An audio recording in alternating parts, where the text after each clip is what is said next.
What's up guys and welcome. You are watching Fazi Fitness.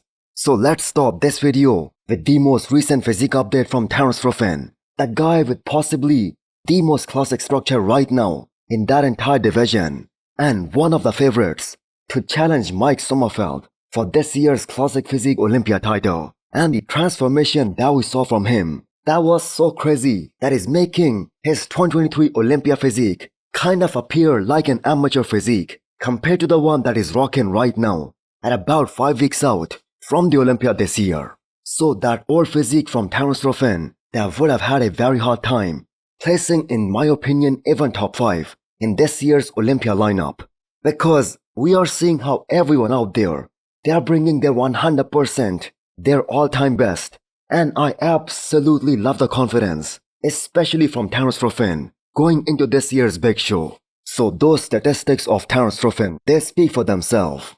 I mean, he's one of the only guys out there who has beaten literally everyone in this year's Olympia lineup.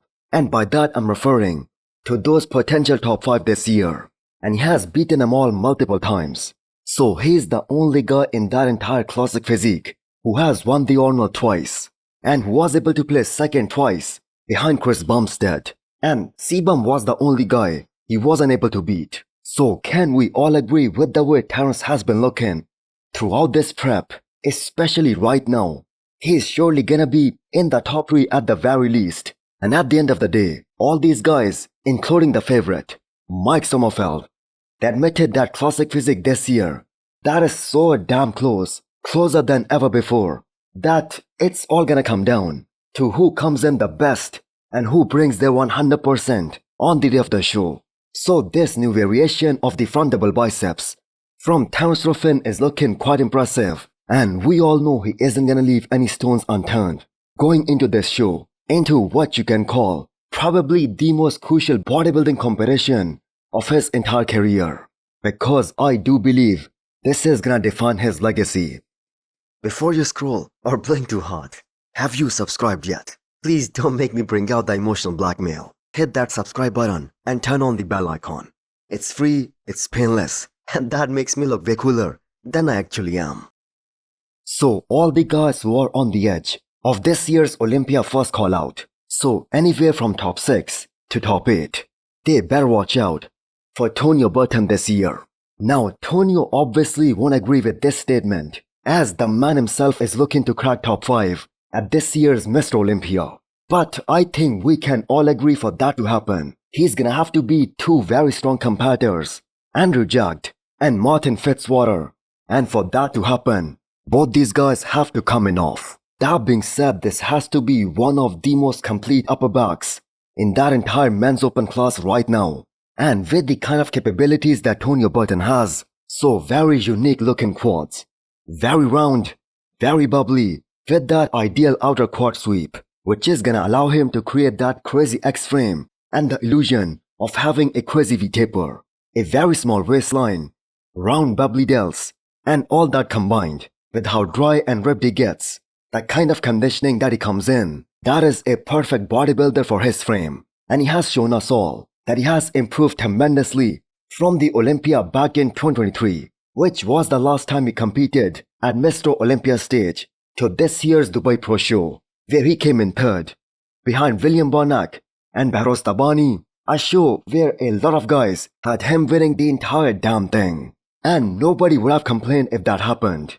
So Tonio was unable to beat William Bonac at this year's Dubai Pro Show, but this can certainly happen at the Olympia this year, because Tonio is very young and he has more room for improvements to come in bigger, put on more muscle, compared to a guy like William Bonac, who is a veteran of the sport and who at this point is just trying to hold on to the physique that he has already built.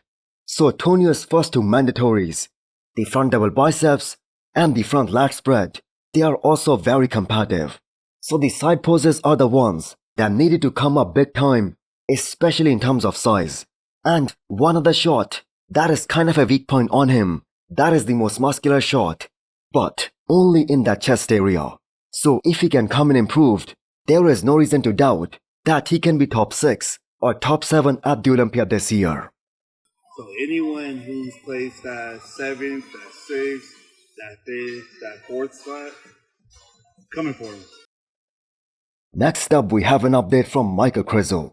So how crazy would have been this year's Olympia top 10 if Krizo just kept on competing after the Pittsburgh Pro and the New York Pro, and that too just for one more week. He would have 100% qualified for the Olympia, because both the guys that he beat at the Pittsburgh Pro and the New York Pro, Sazan Harati and Regan Grimes, both these guys won the shows afterwards, and we saw how Krizo, even with that week back, that was still good enough to beat both these guys, and that too quite comprehensively.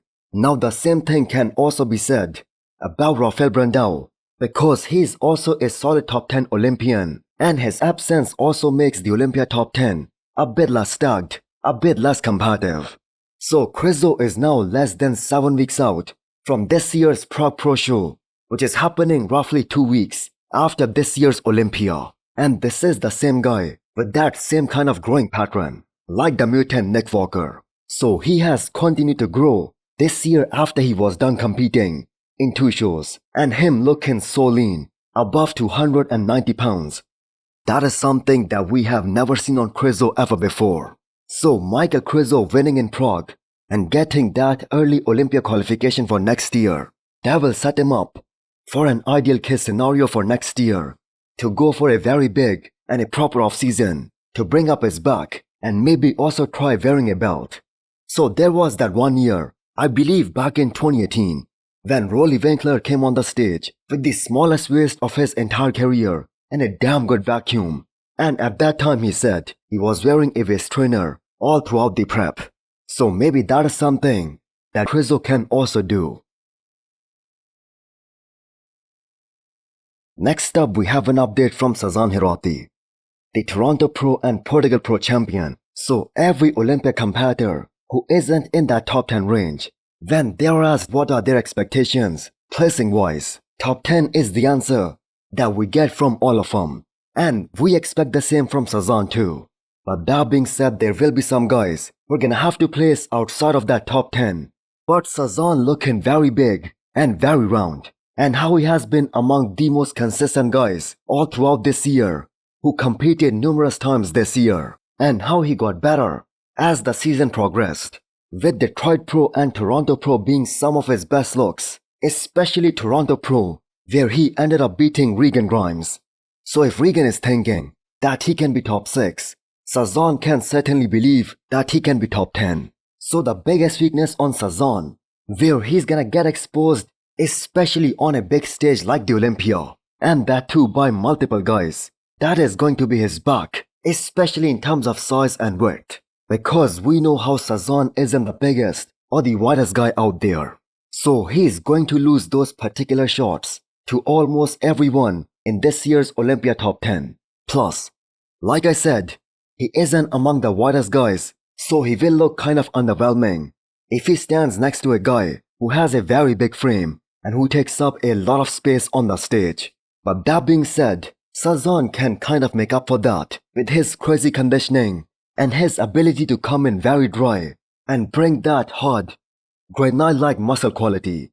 So, the abs on him, they are some of the craziest in the men's open at the moment.